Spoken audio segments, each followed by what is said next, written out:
Y a-t-il un pilote dans l'assiette? Anne, bonjour. Bonjour Charlotte, bonjour à tous. Aujourd'hui, une chronique en couleur, puisqu'il est jaune, il est vert, il est rouge. On va parler du poivron. Exactement, il est orange, il est noir aussi, figure-toi. Il est noir? Mais oui, ça existe, un poivron un peu noir violacé, comme ça. Super. Très bien. Pour commencer, peut-être, est-ce que tu peux nous dire qu'est-ce que c'est que le poivron exactement? Alors le poivron, il fait partie de la famille des solanacées. Comme la tomate et comme l'aubergine, il est donc originaire d'Amérique centrale. Qu'est-ce que le poivron finalement? Le poivron, c'est un gros piment. C'est exactement la même famille que le piment. Donc il y a l'échelle de Scoville qui mesure le degré d'intensité du piquant des piments. Et figure-toi que le poivron sur l'échelle de Scoville, c'est le degré 0 du piquant. Donc c'est ce qu'il y a de plus doux, de plus gentil, c'est le plus gentil des piments. Alors, pour se donner une idée, le poivron, c'est 0 à 100 unités Scoville, donc c'est vraiment tout en bas de l'échelle. Le piment d'Espelette, lui, il est à 1500 unités Scoville, on dit qu'il est relevé. Le piment de Cayenne, il est déjà à 30 000, 50 000, on dit qu'il est torride. Et au-delà de 100 000 unités Scoville, on dit que ce sont des piments explosifs. Donc le piment oiseau, par exemple, de La Réunion?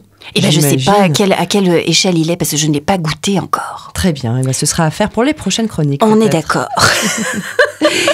Quels sont ses super pouvoirs? Est-ce qu'il en a, le poivron? Mais oui, alors il a des super pouvoirs communs à tous les légumes, parce qu'il va être riche en vitamines, en minéraux, en fibres, donc bon pour le transit. Et il est particulièrement riche en antioxydants. Alors, petite particularité quand même du poivron, il est très très très très riche en vitamine C. Il tient la 2e place du palmarès derrière le persil. Mais si 100 grammes de poivron permettent de couvrir largement les besoins journaliers pour un adulte.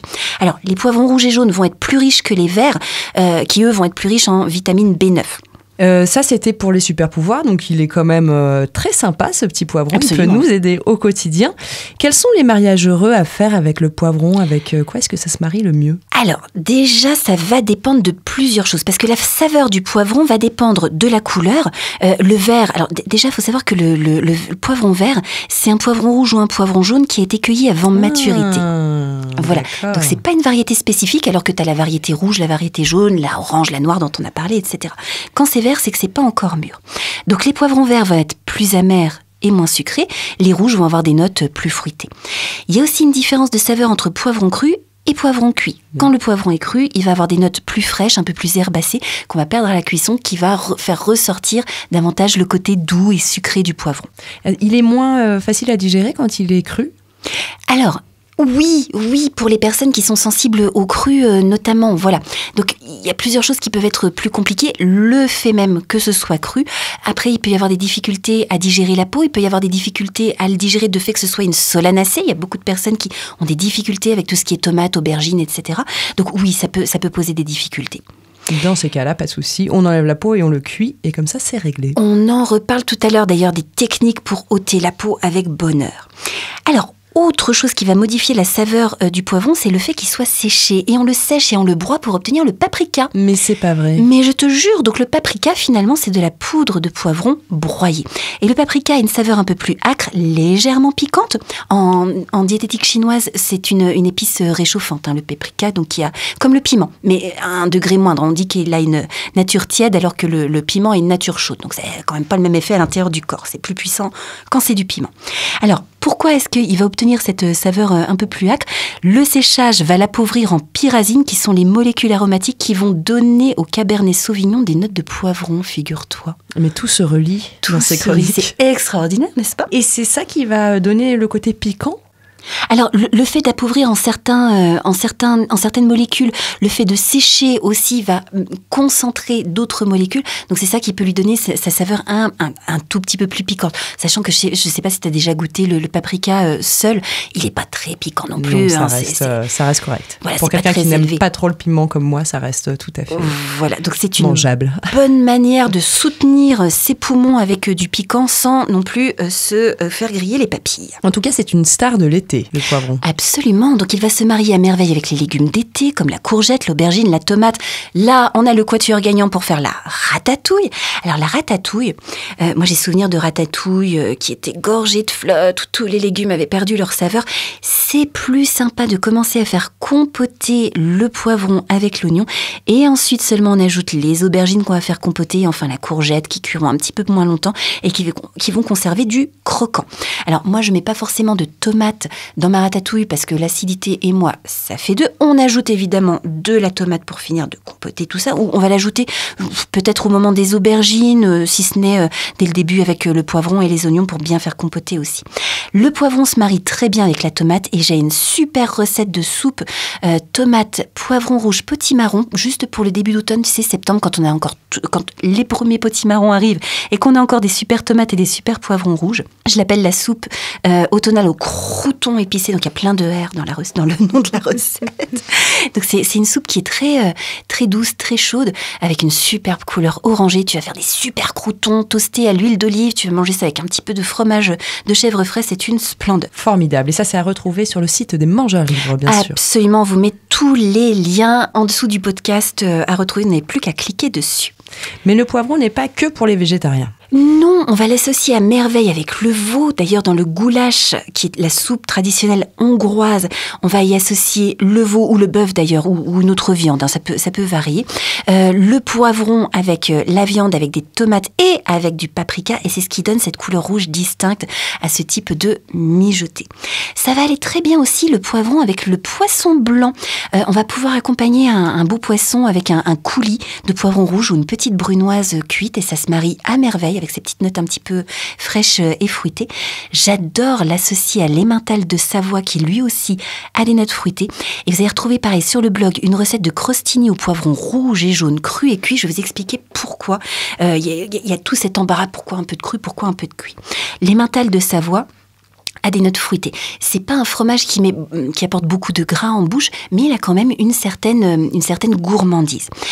Du coup, j'avais testé déjà de l'associer juste avec du poivron cru. C'était sympa, mais ça manquait de gourmandise. Donc ensuite, j'ai essayé de l'associer juste avec du poivron cuit en petite brunoise et rôti au four. C'était un petit peu trop onctueux, un petit peu trop chaud pour l'été. Et bah tu fais moitié de brunoise crue, moitié de brunoise cuite, tu mélanges les deux, t'as la gourmandise, la fraîcheur, l'équilibre est juste parfait. C'est intéressant tout ce travail de recherche culinaire. Oui. Ouais. Comment on fait pour faire des créations comme ça ? On suit son instinct ? Eh ben on goûte. Moi j'ai commencé par goûter l'emmental de Savoie puisque c'était la star de la recette que j'avais à créer. Et je vérifie à quoi ça me fait penser. Donc il y avait des notes fruitées. En général je regarde ce que j'ai autour de moi, je vérifie quelle est la saison aussi, qu'est-ce qui est disponible. Surtout quand je dois préparer un petit peu, des fois des semaines à l'avance. Donc il faut que je sache ce qui sera disponible au moment T. Et puis ensuite, je fais des tests où j'associe déjà cru, etc. Je regarde ce que ça donne, ce que ça me fait dans mon corps, est-ce que ça me fait miam, est-ce que ça me fait il manque quelque chose, etc. Donc j'essaye une deuxième version cuite en l'occurrence. Et puis ensuite, je vais ajouter des épices pour rééquilibrer si ça me fait un peu trop chaud, un peu trop rond. Je vais rajouter de la fraîcheur avec du cumin, du carvi, des choses comme ça. Et on finit par trouver l'équilibre parfait. Passionnant. Pour le poivron, revenons à nos poivrons quand même. Il s'associe également avec des fruits. Avec des fruits. Le poivron rouge en particulier fait merveille avec les fruits rouges, justement, comme la framboise. Et moi, j'ai déjà eu l'occasion de goûter des sorbets framboise poivron rouge, notamment chez notre excellent chocolatier de Bellecombe. Voilà, j'ai eu l'occasion, c'était peut-être il y a 2 ans, je ne sais pas, ce sera encore disponible cette année. Sorbet framboise poivron rouge, ça fait merveille parce que tu vas retirer toutes les parties amères du poivron et tu vas l'associer avec un petit peu de sucre, avec la framboise qui apporte de l'acidité. Ça fait merveille. Alors, framboise poivron rouge, l'association, elle fonctionne, c'est sûr. J'ai déjà rencontré plusieurs fois en cuisine. Ça marchera très bien avec la cerise, ça marchera très bien aussi avec les fraises. Donc on va pouvoir associer des cerises fraîches, des fraises fraîches dans les salades dans lesquelles on va incorporer du poivron rouge notamment. Ça va faire merveille, assurément. Et voilà pour les mariages heureux. Des recettes peut-être ? Mais bien sûr. Alors, le poivron, souvent, on le rencontre comme garniture de brochette. Il faut dire que la couleur est très jolie. Vous allez retrouver d'ailleurs sur le blog une recette de brochette de bœuf où j'avais associé des belles lamelles de poivron jaune. Souvent, on associe du poivron rouge ou vert. Là, j'avais mis du jaune parce que j'ai associé aussi des haricots plats qui serpentent autour des morceaux de viande. Ça fait très joli. Mais il ne faudrait pas se cantonner à associer le poivron à nos brochettes. Alors souvent, le poivron, il est mal aimé à cause des saveurs un petit peu amères, à cause du fait qu'on le digère pas toujours. Il y a des astuces, on vous en parle juste après. Le poivron, c'est aussi un classique de la paella. On va y associer souvent le poivron vert, notamment. Et vous allez retrouver sur le blog une salade de crozet à l'abondance et à l'huile de chorizo, où on associe le poivron vert. Et alors déjà, les crozets, ce serait dommage de les manger qu'en gratin l'hiver. On fait des super salades l'été. Avec l'abondance qui apporte une gourmandise phénoménale, l'huile de chorizo et le poivron vert, on a des notes de paella. La salade est juste délicieuse et hyper réconfortante après une bonne rando. Une paella locale. Voilà, un peu plus locale. Pour rester sur nos territoires. Le poivron, on le farcit aussi. Il a la chance d'avoir cette forme très ronde. De réceptacle, exactement. Donc, on a cette spécialité hongroise. On va le farcir avec une viande de porc hachée. On l'associe avec du riz, avec du paprika, évidemment, avec du persil. Et on fait mijoter tout ça dans une sauce tomate. On a parlé tout à l'heure des différentes façons de cuire le poivron. Tout à fait, une des façons les plus simples et les plus gourmandes, c'est encore de le faire rôtir. On va le glisser entier dans le four bien chaud. Chez moi, un four bien chaud, c'est 200 degrés. Quand la température, on va dire, moyenne, c'est 180 degrés pour cuire vos tartes, vos cakes, etc. La température chaude, ça va être 200 degrés. On le glisse entier dans le four, on le retourne une fois à mi-cuisson, ça va prendre à peu près une demi-heure. La peau va roussir, elle va cloquer. Vous allez le laisser refroidir. Ensuite, la peau va se détacher toute seule. Les graines vont se retirer toutes seules.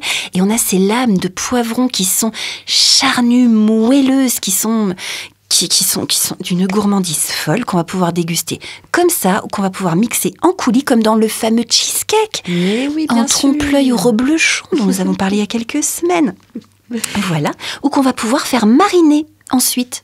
On va pouvoir faire mariner simplement après refroidissement dans de l'huile d'olive, ou alors on va conserver la peau si elle est bien digérée, faire cuire des lames de poivron dans un peu de vinaigre avant de confire dans l'huile. Cette version de la recette, elle est dispo sur le blog également. Une dernière astuce peut-être pour la cuisson du poivron. Mais oui, moi j'aime bien aussi quand le poivron n'est pas ni trop cru ni trop cuit. On peut faire quelque chose d'un petit peu, tu vois, genre juste début de cuisson un peu yang, sauté à la poêle, etc. Donc on le retrouve, ce merveilleux poivron, dans la super poêlée douce et fraîche au concombre anisé et à la nigelle dont nous avons parlé les 2 semaines précédentes. Il faut absolument faire cette recette pour l'été, ça fait trop de fois qu'on vous en parle, allez-y. Et puis vous allez retrouver encore une recette très sympa sur le blog, un petit bouillon très rafraîchissant, donc un bouillon style soupe, tu vois, à la chinoise, où tu as un bouillon parfumé, cette fois à la sauge ananas qu'on va pouvoir retrouver au jardin de Flora. C'est une herbe aromatique vraiment merveilleuse, des grandes feuilles, beaucoup plus grandes que celles de la sauge officinale, et qui ont des notes d'ananas, un truc de fou. Donc on parfume notre bouillon avec de la sauge ananas, on y associe la volaille, du poivron qu'on va pouvoir découper joliment en forme de fleurs avec des emporte-pièces, ça fait trop mimi, des petites lamelles de concombre, c'est super frais, rafraîchissant pour l'été, ça va faire du bien. Tellement de créativité dans ces chroniques. Merci beaucoup Anne pour avec toute cette beauté que tu nous proposes en cuisine et dans les papilles également, puisque la semaine prochaine on parle peut-être de mon mets préféré, les glaces. Mais bien sûr, comment ne pas parler des glaces en cette saison qui commence à se faire solaire. Formidable, voilà qui me réjouit Anne. Je te dis donc à la semaine prochaine. Avec bonheur très cher.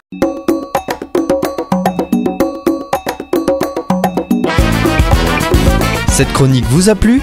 Alors participez-y en posant vos questions à Anne-Claude à l'adresse contact@radioalto.info.